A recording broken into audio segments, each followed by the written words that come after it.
It is our great honor to welcome Washington Post financial columnist and author Michelle Singletary.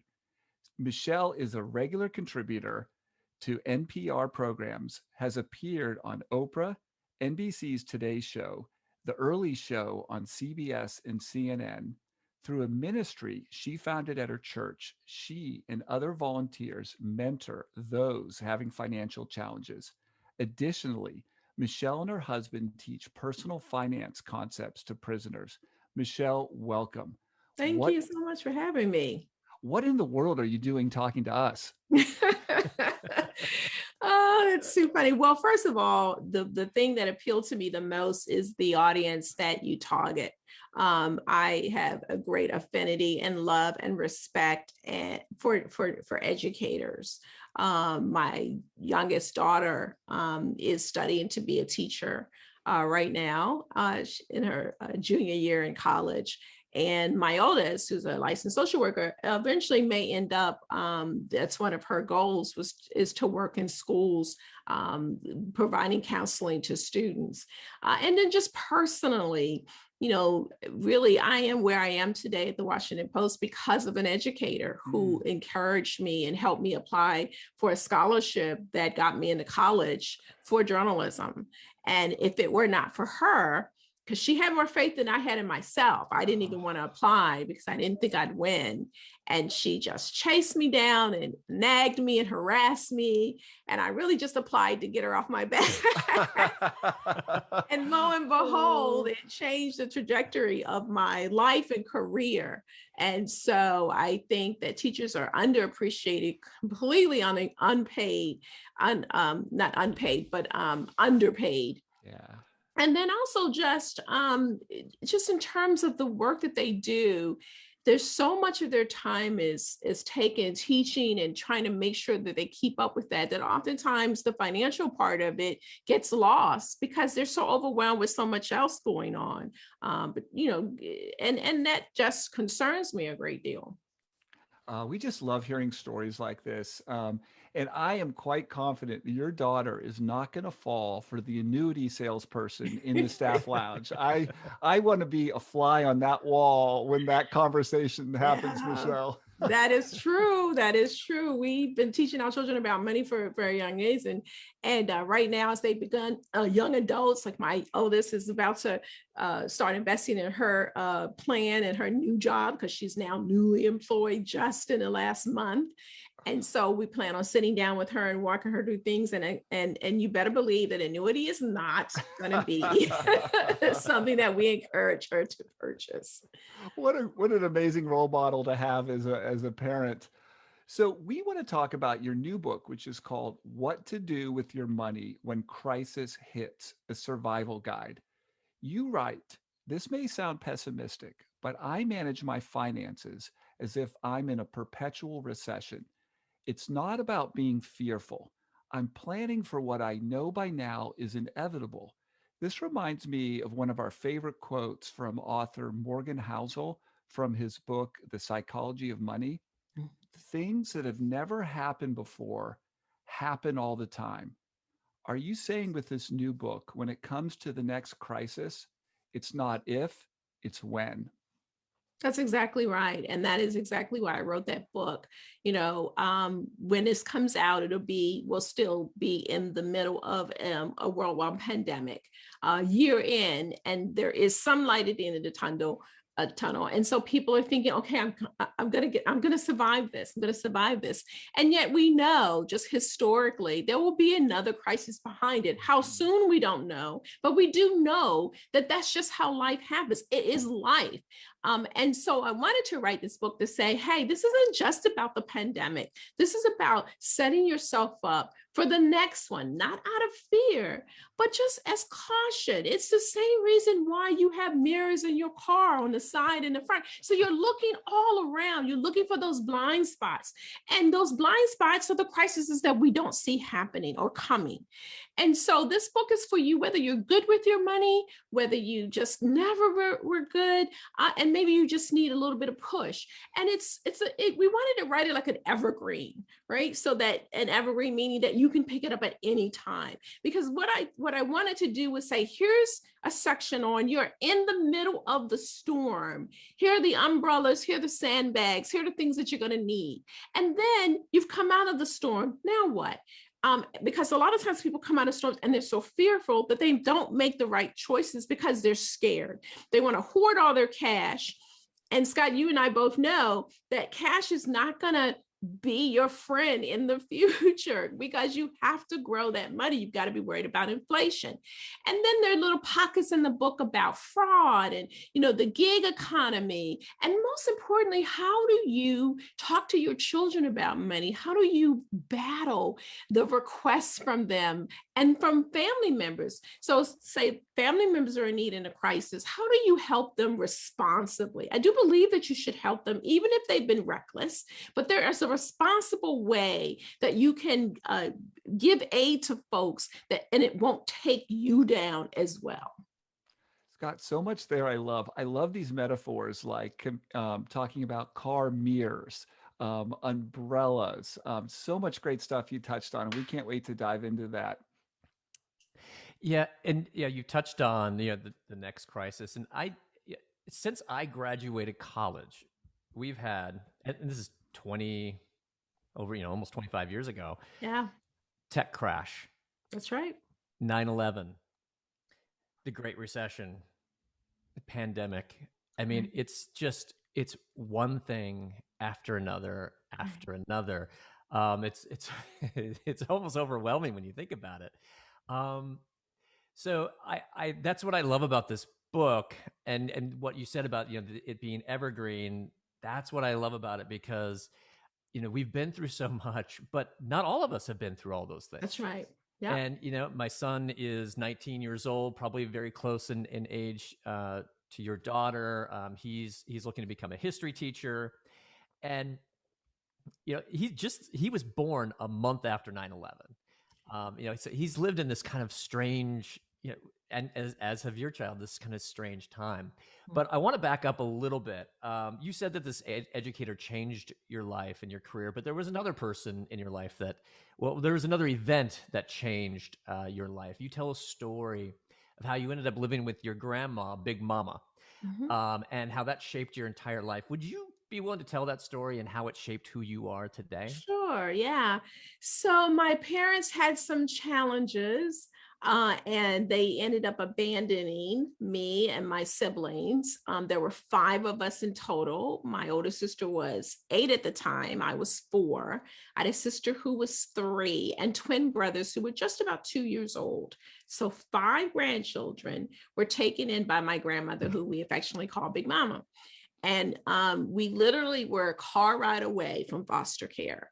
And they were trying to figure out who could take us, because they were going to split us up, because who takes in 5 grandchildren, all under the age of 8. And my grandmother said, no, I don't want to split them up. They won't know each other. Who knows what will happen in foster care. And many of us had health challenges. I had some health issues. My brother had severe epilepsy. And so she took us in, and she lived in a little row house in Baltimore. She was a nursing assistant, which of course means she didn't make very much money at all.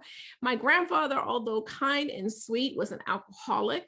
So oftentimes his money did not make it home. And so essentially my grandmother had to manage all of us on her salary, and kick in the fact that she rejected the cash payments that she could have gotten for taking in the 5 of us.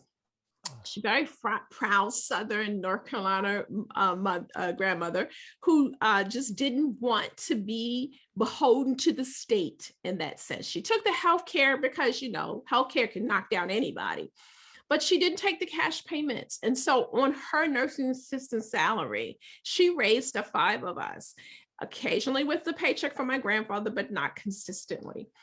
And through that, I watched her pay her bills on time all the time. My grandmother was never late on a bill. And when I say that, I am not exaggerating. It is literally Never late. She paid her mortgage off before she retired. She was just very frugal, and she passed that on to me. And I mean, I probably was like that anyway. You know, some people are just born a certain way, and I was born frugal. I was born cheap, and so she just filled in the gaps. And what happened was my grandmother just taught me the importance of living below your means. But the most important message that she sent to me, and I talk about this in the book, try not to cry, is that when you have 5 grandchildren, parents absent, grandfather alcoholic, you know, you want to keep up with your friends. You want to have what they have because you don't really have a whole bunch of other stuff. And we couldn't. She just couldn't. She couldn't afford to buy us the same thing that our friends had. I never saw the inside of a theater, a movie, until I was in college almost. We never went to a restaurant. We didn't even go to McDonald's. I mean, we couldn't. 5 kids, even at McDonald's back then, was a meal or 2 at our house. So we didn't have the same experiences as everyone else. We didn't go to the beach and things like that. We just couldn't afford it. But my grandmother never apologized for what she couldn't give us. And she set the stage to say, there's no point in you crying and whining if we came to her. She was very stern about that. She said, listen, you've got a roof over your head and food on the table, and maybe you only have a couple of outfits and you've got to interchange them at school and 2 or 3 pairs of shoes, but you're comfortable, you're fed. Maybe we couldn't get seconds, but we had enough that we weren't hungry. And I did know hunger before I went to my grandmother's. And that just stuck with me. And so as I became an independent adult and I began to make my money and making good money, it just reminded me that I didn't need a lot of things because I had what is so core to what we all need. And so I didn't make big purchases when I could. And I sort of liken it to a child who grows up with an alcoholic. 2 things will happen. You'll either become an alcoholic because that's what you know, or you will be way over here, which is what I was. I didn't drink. I didn't like to be around people who drank because that experience was so intense.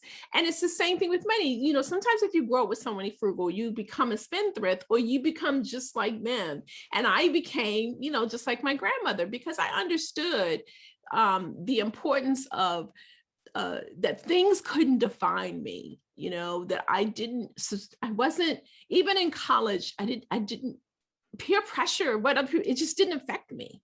Because, when you a car ride away from foster care and someone's like, oh, you wore that sweater last week, you're just like, and because I know you aren't going to buy my books next semester. Even though I was on a full scholarship, I couldn't call home for money. So anything I needed past that scholarship, I had to pay for out of the jobs that I had on campus. And so I wasn't susceptible to all that stuff because I didn't really care. I knew what I needed to run my life. And that's what I learned from my grandmother, that she just gave me a lot of financial backbone, right? And we did that. I married a man who thought the same way, and our children are that way. Our children are not really susceptible to what other people wear and do. I mean, it's quite funny. Like my daughter, even when they were in grade school, we didn't have a lot of clothes. We could afford a closet full of clothes. I mean, several causes for us, but we purposely didn't because we wanted them to have the foundation that we had growing up. And so my daughter had a couple pairs of jeans, maybe 2 or 3. And, she would interchange them with tops. And some girl walked up to her in high school and said, didn't I see you wear those jeans like 2 days ago or something like that? And my daughter I was so proud of her. She said, now, why would that matter to you? That's all she said to her. There was no fight. There was no argument. She was just like, I think this speaks more about you than me, that you would be noticing what I wear. And that's what it's all about. Wow. It's so many things there. So I grew up a family of 4. My father was a firefighter, and this was before firefighters really made much money. And when on my dad's days off, he'd work a second job, and then on his other day off, my mom and him would clean houses. And sometimes they'd clean houses for the people I went to school with. Yeah. So we didn't grow up with a lot of money, but we also, the bills got paid on time. My mom always showed me how, okay, we're going to save this much for tithe. We're going to save this much for savings. No matter how bad it gets, we're going to do this. And those money lessons for me really stuck, and I think that's part of why I am the way I am today as well. But you had kind of alluded to the fact that people who grow up that way go one way or the other, and I think that's so true because I do see like other people who grew up that way who will they just spend and spend and spend and Right. spend because they never had those things and they feel like they're missing out, and it doesn't really make them happy. No, it doesn't. But they think it does. And I understand. It's not like I don't understand. But I think when it comes to your money, you almost have to think that you're on um I don't want to say this is not the right analogy, but you got to think of different paths, right? So when you have money, you think right now because there are things that you need and want right now. That's fine.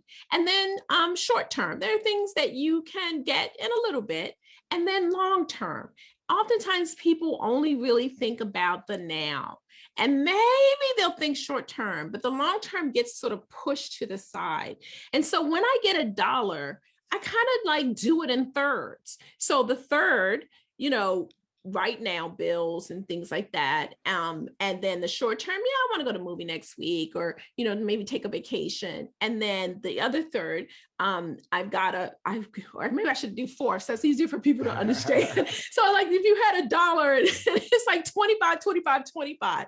And that, I think that's probably easier for people to understand. So, and that actually works. So it's short term. And then, right now, and then like maybe next week, and then short term, a couple months, and then retirement and that kind of thing. And so when I get $1, I'm chopping it up. The moment I get that $1, it is already in my head divided in that way so that I know I can't spend that full $1 on the now because it's already spoken for those other avenues. And that's how I try to teach people and that's what my grandmother taught me, that the moment you get a paycheck, it has a job. I never use the phrase disposable income because every penny ought to have a purpose is what my grandmother taught me.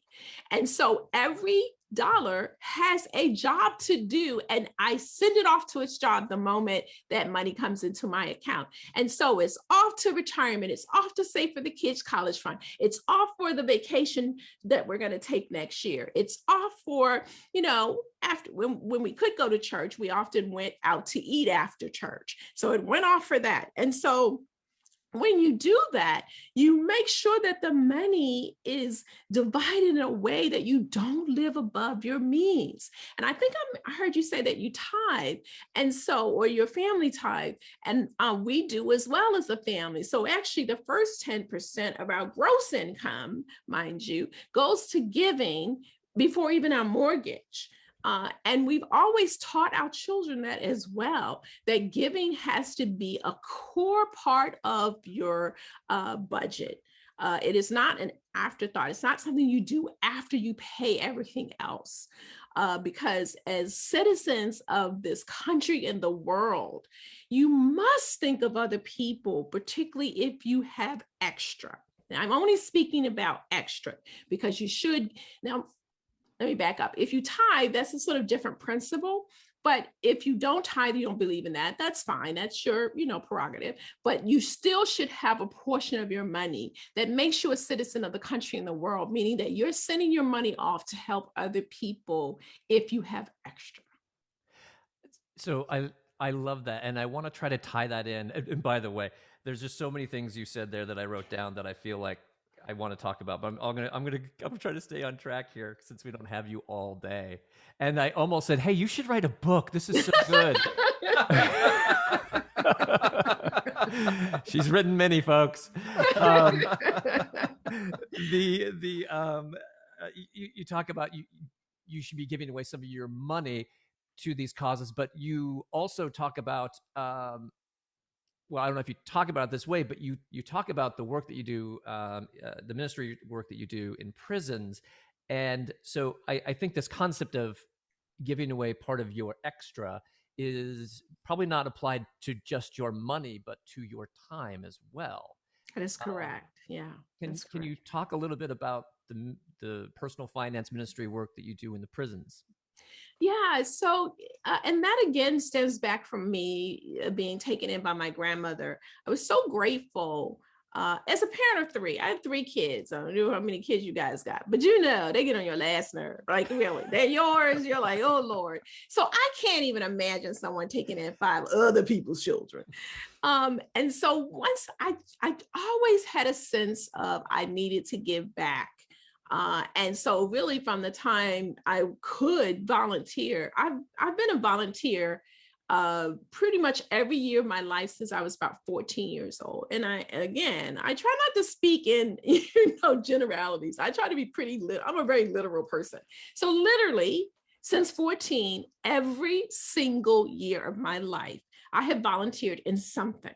I used to do Pets on Wheels, where you took your pet to nursing homes, because I found that a lot of times nursing home residents wouldn't necessarily connect with people, but they loved animals. And so even I'd go and the person would never talk to me, but they would be petting and talking to my dog. And so through all of that came to this ministry that I created at my church. I have created a financial ministry, and our church, every ministry also has to do outreach. Isn't that interesting? So you're already doing outreach inside the church, but you have to do something outside the church as well as a requirement. And that makes sense, right? Because my pastor wanted to say, we're not just about helping each other. We also have to help other people outside of our sphere of influence. And so my husband and I developed a prison ministry where we go into the institutions as part of a reentry program to help inmates, men and women who are about to be released, learn how to handle their money better. And so it's a program, a several-week program where we have teaching lessons, where we talk about the sense of entitlement and budgeting and even investing. I know it probably shocked people to think that people in prison are interested in investing, but that's actually one of the most popular lessons that we teach. And so it is such a rewarding venture to when you go in, because these are folks that society has pretty much tossed away. Now, you can argue about why they're there, and they're there for all kinds of reasons, some pretty horrific. Many African Americans are there because of drug use or they sold drugs. But then when you talk to them and learn their backstories, many of them were from broken homes, abused homes. Maybe they fell behind in school, and rather than sort of get help, they kind of acted out. When you hear why they're there, it makes you more empathetic to them. And I always tell folks, okay, so maybe you don't buy into that. So buy into this. If we do not help this population, because most of them, 95% or more, are going to come out of the institution eventually. And if we don't help them, we don't help them learn how to handle their money, we don't help them get jobs, we don't help them get housing, then what do you think is going to happen? They're going to return to a life of crime. So it is in your best interest to make sure that there are resources and programming to help them become engaged back into society. So, for example, people always argue, well, why are they teaching, why do they have college classes in prison? So, do you want them to sit in a cell and see them become more antisocial? Or do you want programs that will help them come out, get a job, get married, have kids, or take care of the kids they have and become more productive? So if you don't want to do it because it's the right thing to do it for selfish reasons, because then they aren't going to take your car. They're not going to rob your house. And that's kind of how I look at it. But for me, I do it because as a Christian, my Christianity teaches me that that you should help the least of these, widows, people in prison, people who are poor, that you just know. I could have been in prison. My trajectory from my background would have sent me right into an institution. No parental, parenting, left alone in the house, no food, no oversight, even though I was just a little person. I could have been in those facilities in which I am. And I remember that every single time I go into those institutions, there by the grace of God go I. And so for me, I actually feel like it's kind of selfish when I do it, because I'm really doing it because it makes me feel good. But I really do hope that more people do things like this. If it's not prison work, something else. Every adult, I believe, should have a volunteer component of their life, doing something, not with your family, something outside of your household, be it a church, community center, the school. I mean, and we require that about children, actually. We, even in college, we try to encourage them to do something that is beyond something that benefits just themselves. Scott, I want to repeat what you said. Wow, just so much there. I'm sitting here typing all of these things. And, you know, I am so happy that you mentioned nuance around prisoners, because unfortunately, I feel like too many in this country, it's what you said. Why are we wasting these resources? But I think it ties into investing, as you said. Right. We should invest in these individuals. It should actually be rehabilitation, not Right. incarceration. And I think the societal benefits are just exponential. And Yeah. so Scott and I always talk about this. We need more nuance in this world. We do. We Um, do. I mean, it's, listen, I believe, I know when people see the color of my skin, or they find that I'm Black, they think that, oh, she's this raving liberal. And, they sort of put you in a box. We're not all monolithic, even within our own political views. I'm very conservative. I'm a fiscal conservative, right? I'm very concerned about the federal deficit, people's personal deficit, but I'm also social. I'm a liberal when it comes to social programs and things, because you recognize, and I think with each major economic downturn, the Great Recession, and now the pandemic, we learn that most of us are just a paycheck away from being that person that you look down on that reaches for government assistance. And after the Great Recession, lots of people got help with their mortgages. Hey, folks, that's government assistance. when you have a mortgage deduction, that's government assistance, folks.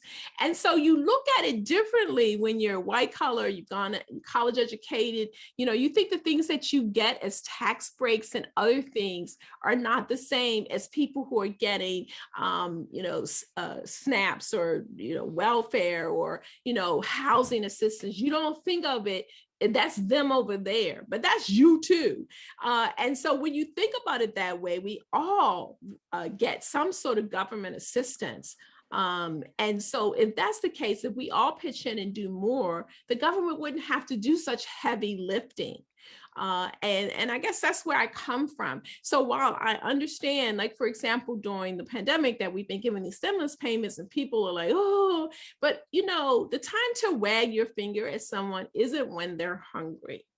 Sure, there are people made bad financial decisions and they're real horrible with their money, but you don't wag your finger when they're standing there and they can't keep a roof over their head or food on the table. Yeah. That's not how we should behave. You help them by putting food on the table. You help them by keeping the roof over their table or over their heads. And then you teach them how to prepare for that next crisis, which is what I do with the program in my church in the prisons. Okay, you made a mistake. You didn't do what you were supposed to do. Let me show you a better path. Now, if I show you a better path and you keep making this decision, now I'm gonna fuss at you for sure. I'm definitely gonna fuss at you. I'm not above that, but I do it in a loving, supportive way. Because you don't want to chase people off, particularly when it comes to financial literacy and helping folks. Because Scott, you and I both know, and I shouldn't say Scott, but too, that this stuff is really difficult to understand. I mean, I do it for a living. You guys do it for the living, and we're constantly reading and researching, and I have to reread stuff and like, what does this mean? And just think about the regular person who doesn't like it. We like it. Who's trying to live their life, raise their children, go to their job, have a little peace in their life. And so because I recognize that, I think when we approach financial literacy, we have to do it more empathetic, more, okay, let's do it as basic as we can to bring people along. Again, just wow. And We encounter a lot of teachers who were sold a bad 403B and they blame themselves. And it Yeah. actually angers Scott and I. We say, number one, do not beat yourself up. No one taught you this. Chances are you didn't learn personal finance concepts in high school, let alone college. Plus, by the way that for some reason the way the K-12 403B works, school districts are not educating their employees. They're leaving them to this army of sales agents. So we immediately try to take away any of that guilt and say, look, now you know, Right. let's make some changes. Yeah. So again, wow, Scott, I'm so happy Michelle is a personal finance writer and spokesperson, but I also wish there was a teacher like her in every school across the country. I mean, I think we would move the needle on so many issues. So, gosh, so many directions we can go here. I was mentioning nuance around prisoners and in the way really society is structured in so many ways you can look at that. I want to talk about children coming home to live with their parents, adult children. There's often a negative connotation around grown children returning home to live with their parents for a period of time. You have a more nuanced perspective on this subject. Yeah, I say I have the right perspective, first of all. You probably find no other. I'm very arrogant when it comes to my financial viewpoints. I'll just say that. I don't apologize for it. It is what it is, because I'm a very, excuse the pun, black and white kind of person. There's no gray for me. I actually think in the US, we get it completely 150% wrong when it comes to our young adults. In many other cultures, across the country, it is acceptable and actually encouraged for young adults, even when they get married starting out, to be living in a multi-generational household.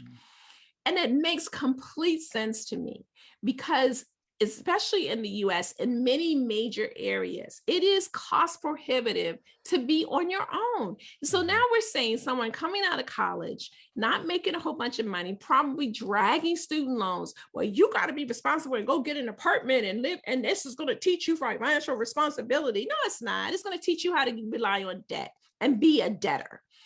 And so I encourage young adults, if they are able, not all of them can, to go home and live with their parents. And I encourage the parents to welcome them back.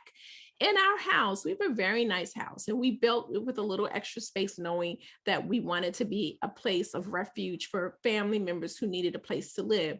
But, my oldest, who is 26, this week, actually, in April, we begged her to come home. She graduated from undergrad, that she went right to her master's program. And after her master's program, she took a year off to pretty much volunteer. She got a little stipend every month to help take care of children who were removed from their homes. Mm-hmm. So she did that right after she finished her master's program, because she just wanted to work with that population and help out a nonprofit.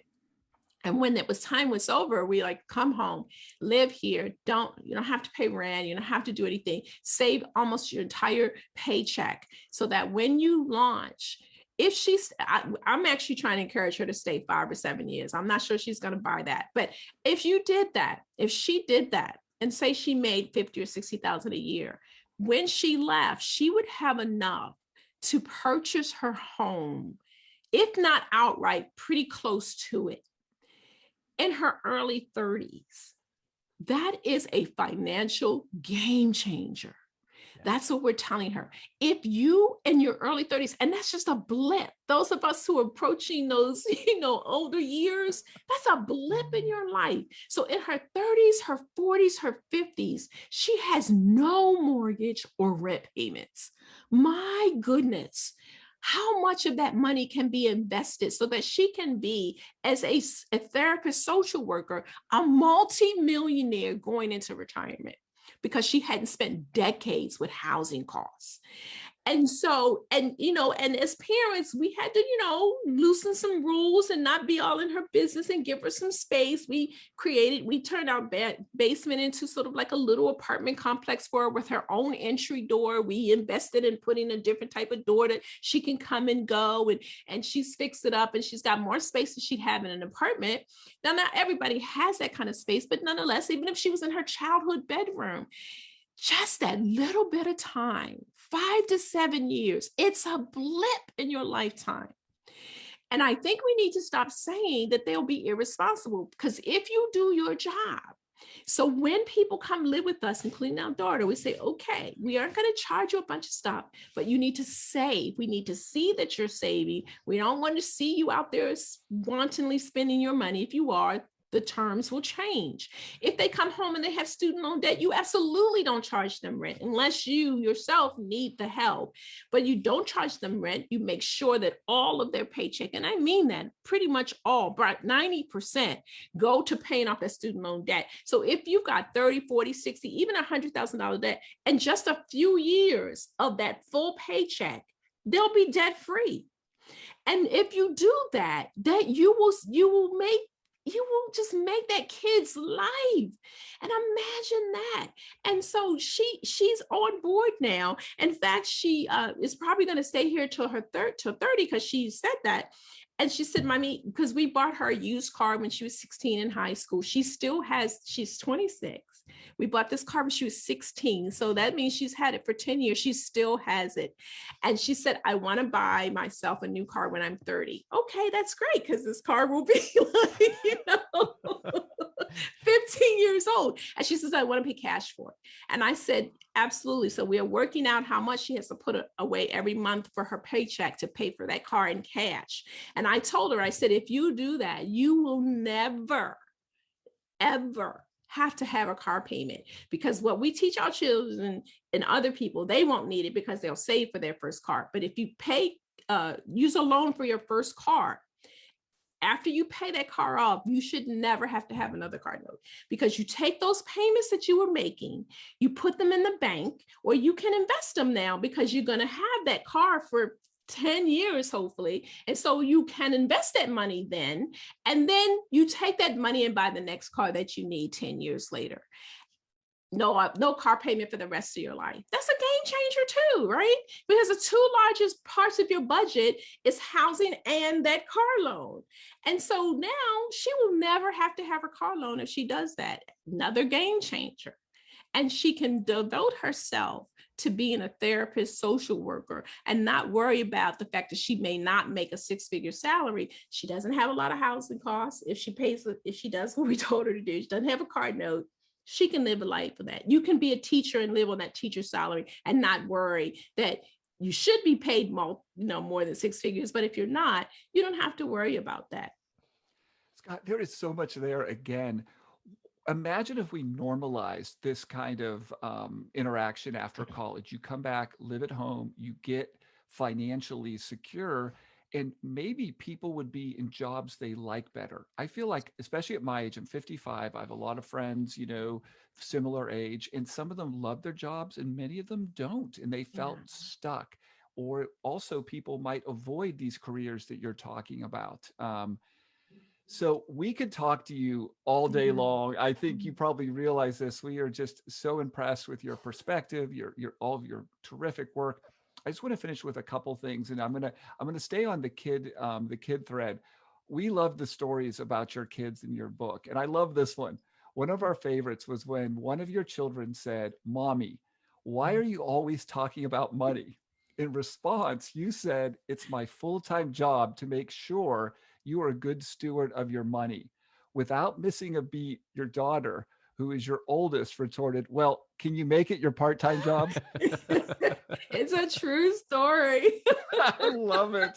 I mean, all the stories are 100% true out of the mouth of babes. Yes. And they have a lot. I'm sure they have a lot of stories to tell about my craziness of trying to teach them about money. And but the backstory of that was that she was going to a fair in her school, and all the kids were going to buy from from each other their sort of craft projects. And I was coaching her on how to bargain That's right. with her friends. So I was like, if they offer you $1, you say 75 cents or 50 cents. And then, you're going to go low so that you'll end up with 75 cents. And I'm like coaching her, and she's like, I can't do that. I said, absolutely you can. And then that's when she said, why are you always talking about this money? I'm the only 8th grade person. I think she was in, 8th grade or something. She's like, who knows all this about money? What is going on? It's just like, why are you doing this?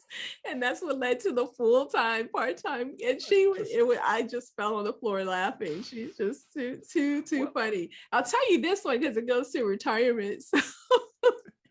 So whenever my children would ask for something, my husband and I decided before the last two were born, because the 529 plan got created about 4 years when my daughter was about 4 years old.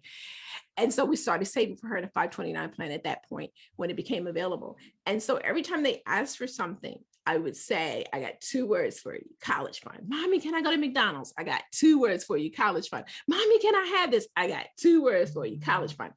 Mommy, all my friends have it. I got 2 words for you, college fund. So you can imagine how annoying that got.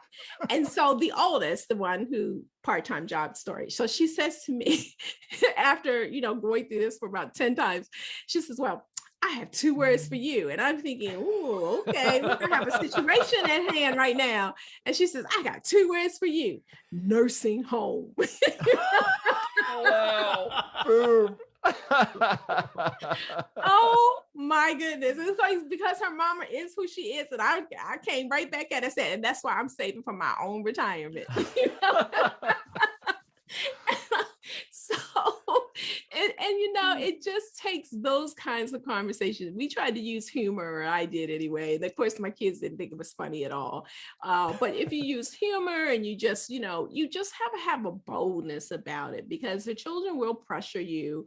And I get it, they want to be like their peers, but you've got to stand firm and know that what you're doing is better for them in the end if you don't give them so much, even if you can afford it. Because if you read The Millionaire Next Door and other publications like that, and then Scott, you probably know this from working for people who have worked their whole life, especially the baby boom generation, which I'm like at the last year.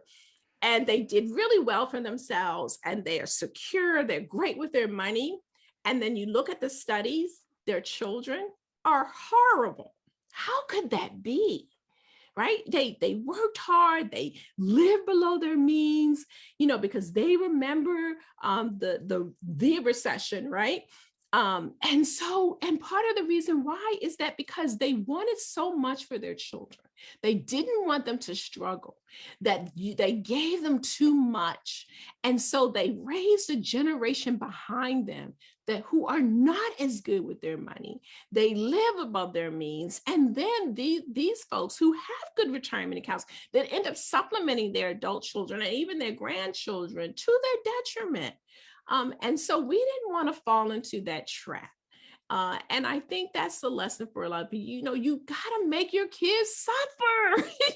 It's through that suffering, that denial, that they will learn to live within their means. Because when they graduate, when they start off as young adults, they don't have the same income you have after several decades of a career or even income. So they can't live the life that we live now, my husband and I, because we've saved and we're at the top of our careers. And you do your children a disjustice by giving them everything. And even to the point of college, parents will say, well, I'll do whatever it takes to send them to college. And what that usually means is taking on a boatload of debt for them and their children. That is not healthy. It's not healthy for them. It's not healthy for our country. And it also doesn't give the schools incentive to keep costs down. If they know parents are going to do whatever it takes, then they don't have any incentive to make sure salaries are in check. Or maybe you don't spend so much on that football program because that's not going to help my kid get a job. And I just encourage parents to just think about that. Think what's best with them financially, and don't give them so much. And I say that because, this whole podcast is really geared towards educators. But what is one of the first things people say to someone when they say they want to be a teacher? This is one of the first things they say. You know what it is, right? It isn't like hooray. It isn't like great. The first thing I would say 95% of the time, people will say, you're not going to make a lot of money as a teacher. And they discourage them.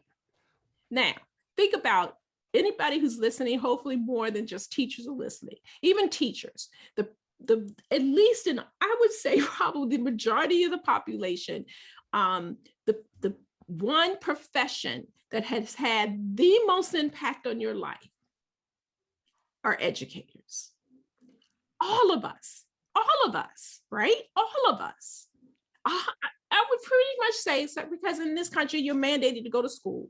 So let's just say 99% have had an encounter with an educator, and an educator that educated them. And so why are we discouraging people from going into a career that has near 100% impact on everybody's life? Oh, wow. So I reached for a book. And again, this is not a promotion of my book on an interview about your book, but I wrote a book and I purposely called it Teach and Retire Rich. Right. And it's not the way you think about wealth and opulence. It is intrinsic rewards from doing a profession that is impactful. You spoke about the teacher that encouraged you Right. to apply for college and to follow this career. Teachers have a pension, a 403B, and a 457B. And if they save little bits of money over long periods of time and low cost investments, they can retire with a dignified retirement. So you are Absolutely. so speaking our language. Michelle, again, we could talk all day with you. Any last things you want to say? When is your book coming out and where can folks get your book? So the book again is What to Do with Your Money When Crisis Hits, a Survival Guide. It comes out on May 18th. So it'd be hugely helpful if people pre-ordered. There's a whole thing about pre-ordering books that I didn't quite get, but now I do. And you can get it anywhere where you can get books. Amazon, Barnes and Noble, independent booksellers. And hey, if you can't afford it, I understand that too. Hopefully most major libraries will carry it as well. All my books have been in the library system, and I'm okay with that as well. However you can get the book, if you buy one and pass it to your family members. Don't tell my publisher I said that. we'll beat that out. But I would rather you get it however you can and share it than not get the information. I'll do well financially either way. So don't feel guilty that you don't have to buy multiple copies for your relatives. I would want you just to get this information because it will help you. It will help your family. Give it to your kids coming out of school. Give it to your kids in school. They may not read it right now, but maybe when they get to high school or college, they will. And so you can get it anywhere. And I think I'm not a great self-promoter, but what I do like about this book is that it meets you where you are. It's not a soup to nuts, you're going to be sitting there with your eyes glazed over. It's a lot of personal stories about how I triumphed, how I learned so much from my grandmother and how I've worked with individuals. I think that's what sort of sets me apart from some other financial folks, because they may meet people on, when they do speaking engagements and things like that. On maybe, workshops, you spend like an hour or two with a group of people, but I do this every single month for, a couple of hundred people every month, every year. And I, look at people's budgets, their actual real number budgets, not the numbers they tell you. And so I can see what happens in real life, in real practice, because there's theory and then there's practice. And so a lot of the advice comes from me working with individuals. A lot of it is going to be counterintuitive. You're thinking, no, that's not what they taught me. But I know how people actually behave. And so I try to steer my advice towards what people will actually do. And Scott, you probably know that this is right. Like, how to invest, but that's why, investing automatic works, because people don't have to think about it. And so that's why I love that more companies are, defaulting people into saving to get them started. And so I guess I'll just end there. Just know that, this thing is, personal finance is rocket science. Don't feel bad if you don't know it or can't know it, but you must know it. You must set aside some time to listen to podcasts like this, to read as much as you can, and just absorb it in, because you've got to take care of your financial life, because guess what? There is always going to be a financial storm. Wow. Michelle, thank you so much for all of your impactful work, and thank you for your time. It has just been a pleasure speaking with you. Thank you for having me.